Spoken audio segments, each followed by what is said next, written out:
A carta de 1 Tessalonicenses foi escrita pelo apóstolo Paulo para os cristãos da cidade de Tessalônica, e aqui o autor os instrui corretamente sobre a volta de Cristo, lembrando-os do modo cristão de viver, além de diversos conselhos e ensinamentos, pois eles estavam com dificuldades e dúvidas sobre o Evangelho. Então, assista até o final para entender mais sobre esse livro e conhecer mais da Palavra de Deus.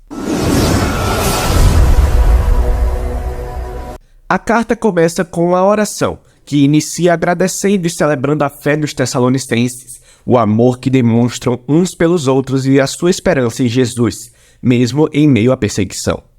Paulo relembra a história da conversão deles, como antes eram politeístas, vivendo em uma cultura cheia de instituições e práticas que honravam os deuses gregos e romanos.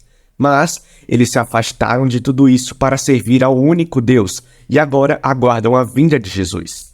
Em uma cidade como Tessalônica, essa escolha de lealdade ao Senhor tinha um custo: isolamento social e hostilidade familiar.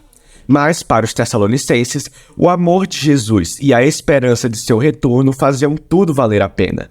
Paulo então relembra sua missão na cidade e as profundas amizades que formou com o povo, como uma relação de família, dizendo que estava feliz em compartilhar não apenas as boas novas de Deus, mas também a própria vida, pois aprendeu a amá-los. O apóstolo nos lembra que a essência da liderança cristã não é o poder ou influência, mas sim relacionamentos saudáveis e serviço humilde e amoroso. Ele enfatiza que nunca pediu dinheiro e que apenas veio para amá-los e servi-los em nome de Jesus. Paulo continua refletindo sobre a perseguição que eles têm enfrentado em comum. Assim como Jesus foi rejeitado e morto por seu próprio povo, Paulo agora está sendo perseguido por proclamar a palavra de Deus, e os tessalonicenses enfrentam a hostilidade de seus vizinhos não cristãos. Paulo encontra conforto ao saber que seus sofrimentos são uma forma de participar da história da vida e morte de Jesus. Então, fala da angústia que sentiu ao ouvir sobre as dificuldades enfrentadas pelos irmãos após ele e Silas terem fugido do local. Por isso, ele enviou Timóteo para encorajá-los e verificar como estavam. E para sua alegria, o jovem trouxe a notícia de que eles estavam firmes na fé em Jesus, cheios de amor por Deus e pelo próximo. Então, Paulo conclui com uma oração pedindo perseverança para que Deus aumente a capacidade dos tessalonicenses de amar, fortaleça seu compromisso com a santidade e mantenha o foco deles na esperança do retorno do Rei Jesus. Assim, Paulo desafia-os a viverem de maneira consistente com os ensinamentos de Cristo, o que envolve, antes de tudo, um sério compromisso com a santidade e a pureza sexual, e que relações íntimas só devem ocorrer após a aliança do casamento. Seguir Jesus implica um compromisso de amar e servir aos outros. Paulo instrui que os cristãos devem ser conhecidos na cidade como pessoas confiáveis e dedicadas, não apenas para ganhar dinheiro, mas para que possam se sustentar e compartilhar generosamente com aqueles que precisam. Em seguida, Paulo aborda algumas questões que os tessalonicenses levantaram sobre a esperança futura do retorno de Jesus. Alguns cristãos da igreja tinham falecido recentemente, e seus amigos e familiares se perguntavam sobre o destino deles quando Cristo retornasse. O autor esclarece que, apesar da dor e da perda, nem mesmo a morte pode separar os cristãos do amor de Cristo. Quando ele voltar como rei, chamará tanto os vivos quanto os mortos para si. Paulo usa uma imagem interessante.